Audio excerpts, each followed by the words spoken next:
तो फिल्म की शुरुआत थेडस रॉस के प्रेसिडेंट बनने से होती है, जो पहले अमेरिका के जनरल थे। इस सब के 5 महीने बाद हमें अपने मेन करेक्टर कैप्टन अमेरिका से मिलवाया जाता है, जिसका असल नाम है सैम विल्सन। इस टाइम वो एक मिशन पर था, जिसके लिए वो यूएसए की मिलिट्री के साथ उन्हीं के एयरक्राफ्ट में मैक्सिको पहुंचता है। इस मिशन में उसके साथ उसका सबसे अच्छा साथी टॉरस भी है, जिसे हम फॉल्कन बना देख सकते हैं। मैक्सिको आने के बाद कैप्टन अमेरिका, टॉरस और बाकी सभी सोल्जर्स मिलकर टेररिस्ट से लड़ने लग जाते हैं, क्योंकि टेररिस्ट ने जापान का एक कंटेनर चुराया था, जिसमें कुछ बहुत ही खास चीज थी। जापान और यूएसए के अच्छे ताल्लुकात थे, इसीलिए यूएसए की मिलिट्री जापान की मदद कर रही थी इस कंटेनर को हासिल करने में। लड़ाई के दौरान हम देखते हैं कि लोगों को मारने के लिए सैम विल्सन बहुत ही अच्छे से अपनी शील्ड के साथ अपने स्ट्रॉन्ग विंग्स का भी इस्तेमाल करता है और एक ही बारी में कई दुश्मनों को मार गिराता है। कभी वो उड़ते हुए सामने अपने दुश्मन पे वार करता है, तो कभी एक ही वक्त में 3-4 लोगों को एक साथ वार करके मार देता है। फॉल्कन भी अपने विंग्स की मदद से कैप्टन अमेरिका का साथ दे रहा था। सभी टेररिस्ट का खात्मा करने के बाद कैप्टन अमेरिका उनके बॉस के पास जाता है,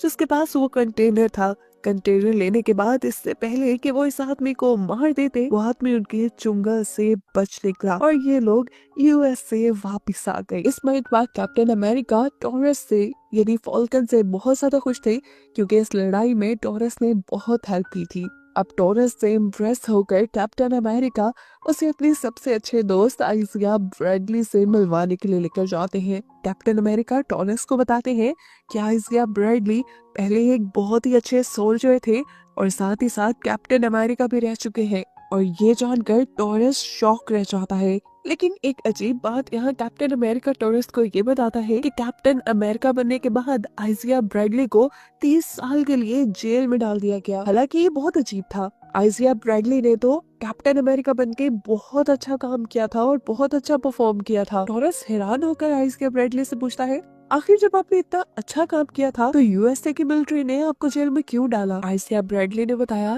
कि जब वो कैप्टन अमेरिका बने थे तो तब उन्होंने बहुत अच्छे सक्सेसफुल मिशंस किए। उन्होंने अपने मिशंस में बहुत से लोगों की जान बचाई और यूएसए का काफी नुकसान होने से बचाया। इतने सक्सेसफुल मिशन करने के बाद वो तेजी से मशहूर होने लगे। लोग उन्हें पसंद करने लगे थे, लेकिन यूएसए की गवर्नमेंट को ये पसंद नहीं आया कि एक ब्लैक आदमी इतना ज्यादा पॉपुलर हो जाए। इसलिए यूएसए की गवर्नमेंट ने मुझे अरेस्ट कर लिया और 30 साल तक जेल के अंदर मेरे ऊपर डिफरेंट एक्सपेरिमेंट करते रहे। इसी वजह से आइजिया ब्रैडली यूएसए की गवर्नमेंट से बहुत ज्यादा नफरत किया करते थे। इनकी इन्हीं बातों की वजह से टॉरस के दिल में भी आइजिया ब्रैडली की इज्जत बहुत बढ़ जाती है और ये लोग अच्छे दोस्त भी बन जाते हैं।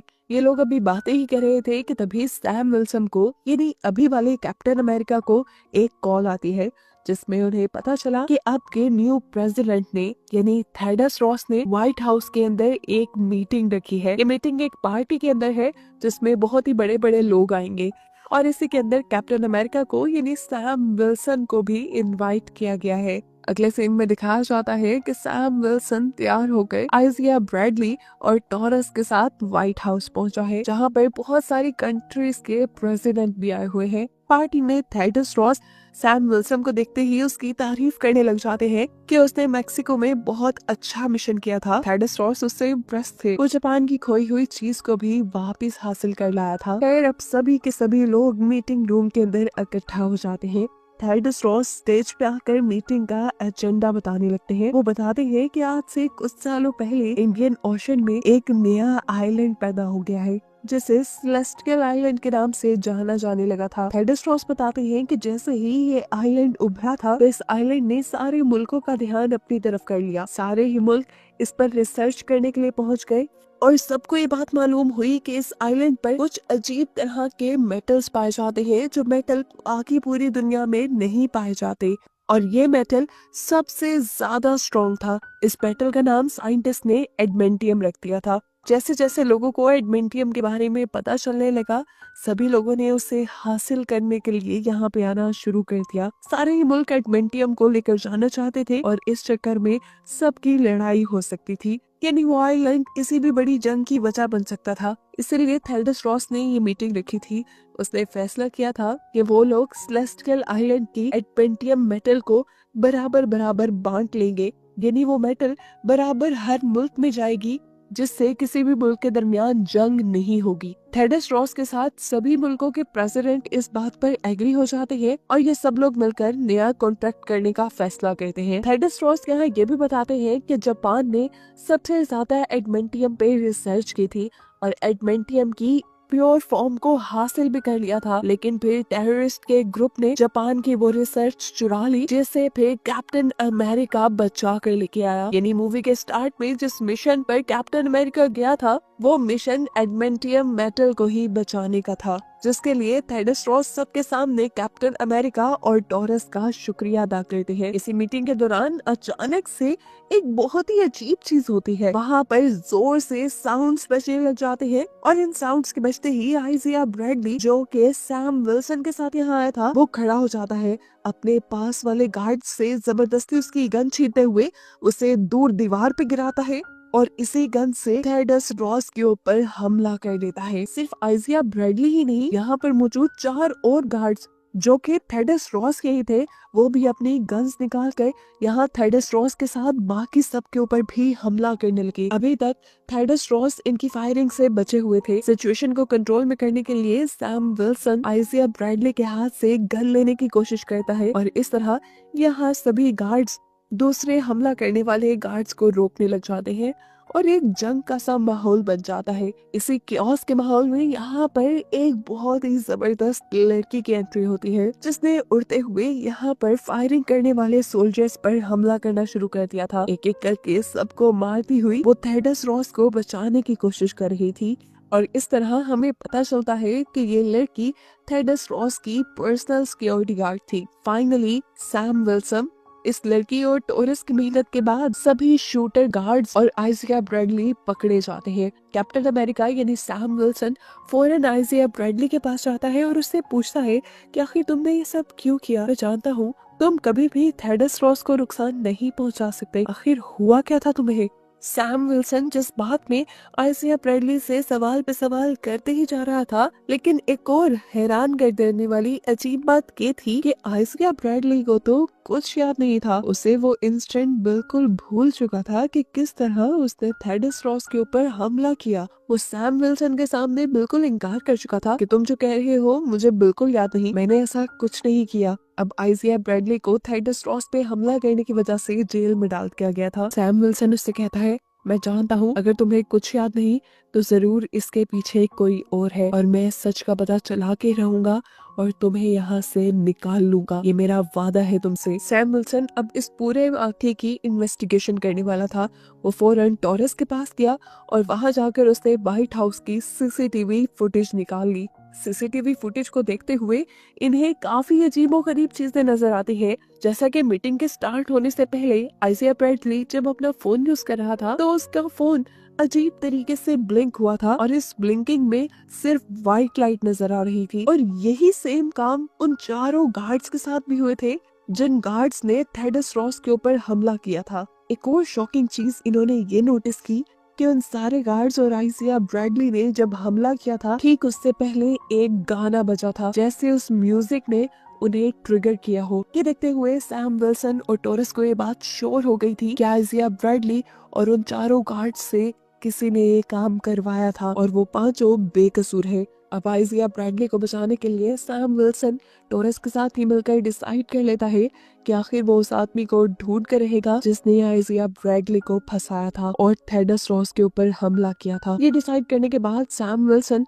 अपनी गाड़ी में बैठकर बाहर निकल जाता है। अभी वो रास्ते में ही था कि उसके ऊपर किसी ने गन से हमला कर दिया। बाहर निकलकर उसने देखा तो ये वही टेररिस्ट का लीडर था जिसके हाथ से वो जापान का कंटेनर बचा कर लाया था और वो अब सैम विल्सन के सामने बदला लेने के लिए आ चुका था। सैम विल्सन इससे लड़ता है और जल्द ही इससे हरा देता है। उसको हरा कर मारते ही अभी सैम विल्सन फ्री नहीं हुआ था कि उसे एक कॉल आ गई। कॉल में एक बंदा उसे कहता है, तुमने इस आदमी को तो मार दिया, लेकिन आगे जो कुछ भी होने वाला है तुम उसमें से किसी भी चीज को नहीं रोक पाओगे। इस फोन कॉल ने सैम विल्सन को परेशान कर दिया था, क्योंकि इस बात से उसने इतना अंदाजा लगा लिया था कि कोई तो है जो उसके ऊपर भी नजर रखे हुए है और जरूर इस आदमी का ताल्लुक थेडस रॉस पे किए हमले से भी होगा। इसलिए वो जल्दी से टॉरस के पास आकर उसकी इस फोन कॉल को ट्रेस करवाता है। कॉल ट्रेस करने पे इन्हें पता चला कि ये कॉल तो उन्हें एक गवर्नमेंट फैसिलिटी से ही आ रही थी। अब वहाँ पे ऐसा कौन था जो ये सब करवा रहा था, ये जानने के लिए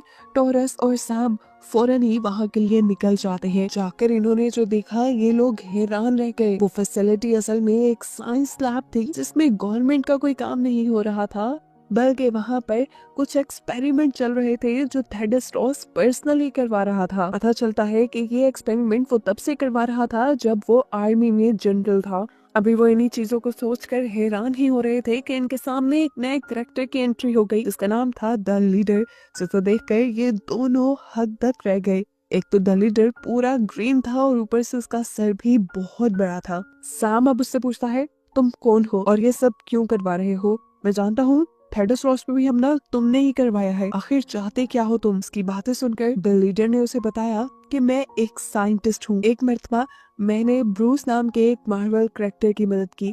उसकी मदद के चक्कर में मुझे खुद को भी चोट लग गई और वो तो पहले से ही ब्लीड कर रहा था। उसका गामा रेडिएशन वाला ब्लड मेरे सर के जख्म पर गिर गया और उसके गामा रेडिएशन के इन्फेक्टेड ब्लड की वजह से मेरा सर बड़ा होने लगा और मैं इस तरह अजीब सा दिखने लग गया। लेकिन एक पॉजिटिव चीज जो इस सबसे हुई, मेरे दिमाग की पावर कई 100 गुना बढ़ गई थी। जैसे ही थेडस रॉस को मेरे बारे में पता चला तो उसने मुझे पकड़वा दिया। मैंने उस टाइम थेडस रॉस की बहुत मिन्नतें की कि वो उसे छोड़ दे, जिसके बदले मैं तुम्हारी हर बात मानूंगा। लेकिन थेडस रॉस ने मुझे नहीं छोड़ा और कहा कि ये सब यूएस की गवर्नमेंट करवा रही है। अगर मैं यूएस का प्रेसिडेंट बन गया तो तुम्हें छोड़ दूंगा। लेकिन अब देखो, थेडस रॉस यूएस का प्रेसिडेंट है, उसके बावजूद भी उसने आज तक मुझे नहीं छोड़ा। यहाँ तक के प्रेसिडेंट बनने के बाद भी थेडस रॉस मेरे पे एक्सपेरिमेंट करवाता रहा और आखिर एक दिन मेरी गुस्से की इंतहा हो गई। जो साइंटिस्ट मेरे पे एक्सपेरिमेंट कर रहे थे मैंने उन्हीं को मार दिया और फिर ठान ली कि थेडस रॉस का घटिया चेहरा मैं दुनिया के सामने लेकर आऊंगा और ऐसा करके ही मेरा बदला पूरा हो सकता था। इसीलिए मैंने टेररिस्ट के ग्रुप को हायर किया। मैंने उन्हें जापान के कंटेनर को चोरी करने का कहा और इस काम के लिए मैंने CIA के अकाउंट से ही पैसे भेजे, ताकि जब जापान इस मामले के इन्वेस्टिगेशन करे तो जापान को लगे कि सारे मामले के पीछे थेडस रॉस ही है। लीडर से बात करने के बाद सैम विल्सन ने ये बात भी पता चला ली थी कि अभी थोड़ी देर पहले जिस आदमी की उसे कॉल आई थी वो भी लीडर ही था और इन सारी चीजों के पीछे भी लीडर ही है। सैम विल्सन इन सारी चीजों को रोकने के लिए जल्द ही लीडर को पकड़ने का डिसाइड करता है और इससे पहले कि वो यहाँ लीडर के ऊपर हमला करके उसे पकड़ लेता, लीडर चुटकी बजाकर यहाँ पर एक म्यूजिक प्ले कर देता है और यहाँ पर मौजूद सभी गवर्नमेंट के गार्ड्स को हिप्नोटाइज करके उनको अपने लिए काम करने पर मजबूर कर देता है। अब सारे गार्ड्स क्योंकि उसकी बात मान रहे थे तो सभी गार्ड्स सैम विल्सन और टॉरस के ऊपर हमला कर देते हैं।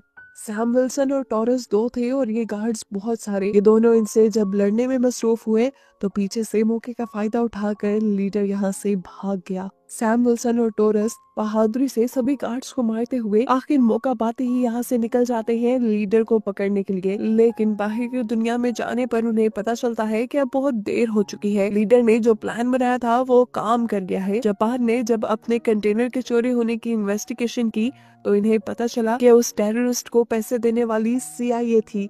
CIA USA की इंटेलिजेंस कंपनी थी। इसका मतलब कि उनके कंटेनर के चोरी करने के पीछे USA का हाथ था। इसीलिए जापान और USA के दरमियान में एक तल्ख माहौल बन गया। अब ये देखते हुए जापान थेडस रॉस के साथ किया हुआ वो कॉन्ट्रैक्ट तोड़ देता है जिसमें उसने एडमिंटियम यानी उस मेटल को USA और बाकी मुल्कों के साथ डिवाइड करने का फैसला किया था। जापान के प्रेसिडेंट फौरन जापानीज आर्मी को सेलेस्टियल आइलैंड भेज देते हैं ताकि वहाँ का सारा एडमेंटियम ये लोग अपने काबू में कर ले। अब जैसे ही ये खबर थेडस रॉस को मिलती है तो थेडस रॉस भी जापान को रोकने के लिए अपनी मिलिट्री को वहाँ भेजने का फैसला करता है। अब क्योंकि सेलेस्टियल आइलैंड पे दो बड़ी बड़ी फौजें हमने सामने आ गई थी, तो पूरी दुनिया में ये चर्चे होने लगी कि जापान और यूएसए के दरमियान में जंग होने वाली है। सिचुएशन के बिगड़ने की खबर जैसे ही सैम और टॉरस को होती है, वो भी जल्दी से चेंज करते हैं और निकल जाते हैं सेलेस्टियल आइलैंड की तरफ। यहाँ आने के बाद फौरन उसने थेडस रॉस के फाइटर शिप में जाकर थेडा रॉस से मुलाकात की और उसे समझाने की कोशिश की कि कोई भी गलत कदम वो ना उठाए। ऐसे अगर यूएसए और जापान के दरमियान में कोई भी जंग हो गई तो नुकसान पूरी दुनिया को उठाना पड़ेगा। एक तरफ सैम विल्सन सारी कंडीशन को कंट्रोल में करने की कोशिश कर रहा था, जबकि दूसरी तरफ था लीडर, जो सैम विल्सन से बचने के बाद आया एक घर के अंदर और वहां से एक फोन चुराते हुए उसने यूएस के 2 फाइटर जेट को हैक कर लिया। असल में उन्होंने इस फाइटर जेट के रेडियो सिस्टम को हैक किया था। ये दोनों फाइटर जेट इस टाइम सेलेस्टियल आइलैंड के ऊपर थे। इन फाइटर जेट के रेडियो से अब वो दोनों पायलट्स को जापान के फाइटर जेट्स पर हमला करने का ऑर्डर दे देता है। ये देखते हुए जापान को लगता है कि यूएसए ने जंग की शुरुआत कर दी है, इसीलिए वो भी अपने 2 फाइटर जेट भेजता है यूएसए के फाइटर जेट से लड़ने के लिए। यानी जंग शुरू हो चुकी है। जापानी फाइटर क्राफ्ट अब यूएसए के फाइटर क्राफ्ट के ऊपर हमला करने वाले थे, लेकिन सही वक्त पे नुकसान होने से पहले ही सैम विल्सन और टॉरस उड़ते हुए जाते हैं और फाइटर जेट्स के अंदर से यूएसए के पायलट्स को बाहर निकाल लेते हैं। सोल्जर्स की जान तो बच जाती है, लेकिन फाइटर क्राफ्ट अब तबाह हो चुके थे। लेकिन शुक्र था कि जान किसी की नहीं गई। अब सैम विल्सन जाकर जापान के प्रेसिडेंट को ये बात समझाते हैं कि यहाँ पर कोई जंग नहीं हो रही, बल्कि यूएसए के 2 पायलट्स ने बिना परमिशन के वहां पर गोलाबारी शुरू कर दी थी। जापान के प्रेसिडेंट सैम विल्सन की बात पे यकीन करते हैं और ऐसे सैम विल्सन की वजह से जापान और यूएसए के दरमियान होने वाली जंग खत्म हो जाती है। दोनों ही प्रेसिडेंट अपनी अपनी मिलिट्री लेकर सेलेस्टियल आइलैंड से अपने अपने मुल्क वापस आ जाते हैं। सैम विल्सन भी वापस आ चुका था, लेकिन हमें पता चला कि टॉरस सेलेस्टियल आइलैंड पे बहुत ज्यादा जख्मी हो चुका था।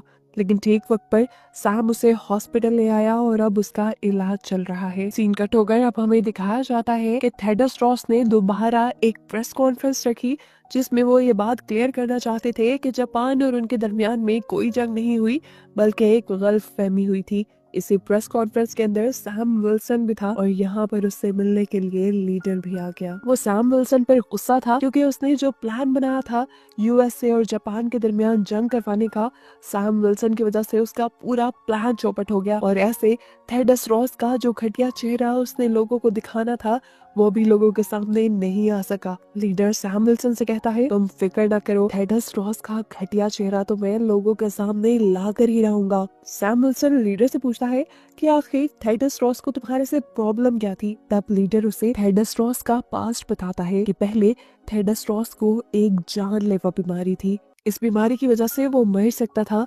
लेकिन जैसे ही लीडर को उसकी बीमारी के बारे में पता चला तो लीडर ने थेडस रॉस की मदद की और एक ऐसी दवाई बनाई जिससे उसकी बीमारी ठीक होने लगी। लीडर बताता है कि थेडस रॉस वो दवाई रोज खाता है और उस दवाई के अंदर असल में गामा रेडिएशंस है। लीडर बताता है कि रोज वो गोली लेने की वजह से थेडस रॉस की बॉडी में अब बहुत सारी गामा रेडिएशंस जमा हो चुकी हैं और अब इन गामा रेडिएशंस का रिजल्ट क्या होगा कुछ ही सेकंड में दिखाया जाता है। प्रेस कॉन्फ्रेंस के दौरान थेडस रॉस की पूरी बॉडी अजीब तरह से हिलने लग जाती है। वो नीचे गिरता है और हम देखते हैं कि उसका पूरा जिस्म लाल पड़ने के साथ साथ बड़ा भी होता जा रहा है और कुछ ही देर में देखते ही देखते वो एक रेड हल्क में बदल जाता है। गामा रेडिएशन उसके अंदर बहुत ज्यादा एग्रेशन ले आती है, जिसकी वजह से वो यहाँ चीजों की तोड़फोड़ में लग जाता है और सोल्जर्स उसे रोकते रह जाते हैं। अब सिचुएशन को कंट्रोल करने के लिए सैम विल्सन को सामने आना था, लेकिन वो यहाँ लीडर को भी नहीं छोड़ के जा सकता था।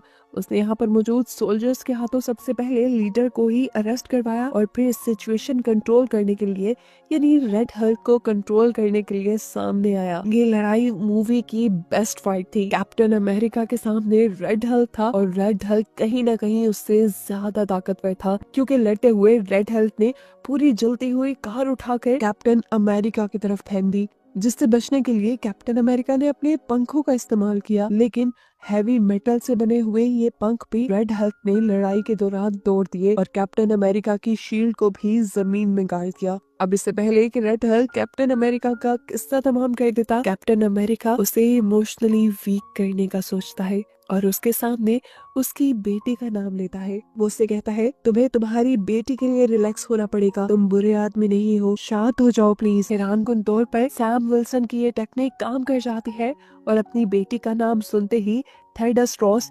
दोबारा नॉर्मल इंसान बन जाता है, यानी रेड हल्क से दोबारा एक इंसान बन जाता है। नॉर्मल होते ही थेडस रॉस को फौरन ही अरेस्ट कर लिया गया, क्योंकि उसने रेड हल्क बन के यहाँ बहुत सारे कानून तोड़े थे और पहले भी बहुत सी इलीगल चीजें अब उसके सामने आ गई थी। यहाँ जेल में सैम विल्सन थेडस रॉस से उसकी बेटी को मिलवाने के लिए लेकर आता है। साथ ही साथ अभी सैम विल्सन ये बात भी साबित करने की कोशिश में था कि आइजिया ब्रैडली ने थेडस रॉस के ऊपर हमला नहीं करवाया था। जैसे ही उसकी ये बात साबित हो जाती है तो आइजिया ब्रैडली को भी जेल से आजाद कर दिया जाता है और ऐसे सैम विल्सन का मिशन पूरा हो जाता है और ये कहानी यही खत्म हो जाती है। लेकिन फिर मूवी के एंड पे हमें एक एंड क्रेडिट सीन दिखाया जाता है जहां सैम विल्सन लीडर से मिलने के लिए जेल आया है। लीडर सैम विल्सन से कहता है, तुम्हें क्या लगा मुझे पकड़कर तुम्हारी सारी मुश्किलें हल हो गई? ऐसा नहीं है, मैं अपनी पावर्स की मदद से फ्यूचर देख सकता हूँ और यहाँ पर